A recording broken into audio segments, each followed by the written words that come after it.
Avec Élie maintenant, on parle de course automobile. Parce qu'aujourd'hui, Sabrina, c'est le dernier Grand Prix de la saison en Formule 1 du côté d'Abu Dhabi. Et pour faire le bilan cette saison, on s'en va rejoindre notre collègue Bertrand Godin. Salut Bertrand.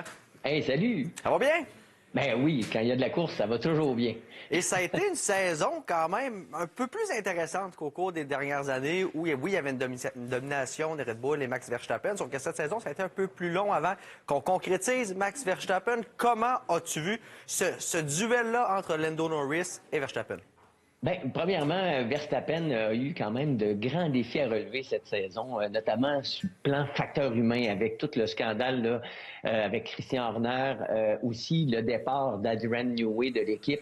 Donc, on a senti, là, le début de la saison a bien été, mais par la suite, là, on sentait qu'on cafouillait dans les réglages, on avait beaucoup de difficultés. Sergio Perez, lui, n'étant jamais dans le rythme. Donc, Verstappen était vraiment tout seul pour porter l'équipe Red Bull sur ses épaules.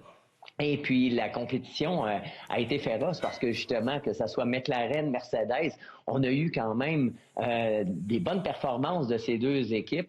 Et là, bon, ben, avec Ferrari, et aujourd'hui, ben, le titre constructeur qui va se jouer, il y a quand même beaucoup d'enjeux avec des situations vraiment cocasses parce que, bon, oui, Verstappen a gagné le championnat, mais on sait que Carlos Sainz, lui, va quitter Ferrari et c'est lui qui peut emmener le titre constructeur dans l'écurie italienne, alors que Charles Leclerc, lui, va partir loin. Ouais. Lewis Hamilton a gagné quand même 2 courses avec Silverstone, Spa-Francorchamps. Donc, on a eu de la rivalité et pour moi, ben, pour Max Verstappen, je trouve que c'est son 2e titre, là, vraiment, avec du panache. Ouais. Donc, pour les pilotes, c'est réglé. Pour ce qui est des constructeurs, tu y faisais référence. Tu dois être content quand même, toi étant un amateur de Ferrari, de voir que finalement, après plusieurs années, Ferrari est toujours dans la course pour le championnat, dans la dernière course de la saison.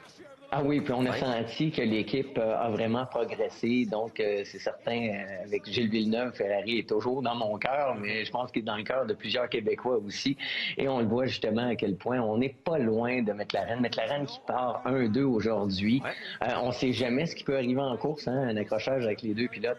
Tout est possible. Donc, c'est pour ça, là, j'ai bien hâte de voir le départ, comment ça va se conclure cette saison. Mais en tout cas... ça sera surveillé aujourd'hui. Il nous reste une trentaine de secondes. On parle de Formule E parce que hier, c'était le début de la saison. C'est diffusé sur TVA Sport. À quoi on s'attend cette saison? Quand même quelques modifications au niveau de la réglementation, là? Oui, bien, premièrement, on a une monoplace ultra rapide avec des accélérations de 1,8 secondes pour le 0-100. On a eu toute une course là, avec le mode attaque maintenant, là, où on tombe dans le mode 4 roues motrices. Ouais. Et puis, Pascal Wehrlein a fait la pole, mais par la suite, Mitch Evans, lui, a eu des ennuis en qualification. Il est parti bon dernier. Il a remonté. Il a gagné cette épreuve avec des circonstances de course qui l'ont aidé. Mais vraiment, ça a été une course extrêmement spectaculaire avec Antonio Félix Dacosta là, qui lui a mis énormément de pression en fin de course. Et c'est intéressant parce que les monoplaces, bon, tous principalement, majoritairement les mêmes réglages. Je trouve que c'est au niveau de l'ordinateur où là, on peut aller chercher des avantages. Bertrand Godin, merci beaucoup pour ce bilan de la saison F1 et on vous suit sur TVA Sport pour la Formule électrique. Ben merci, bon dimanche. Salut.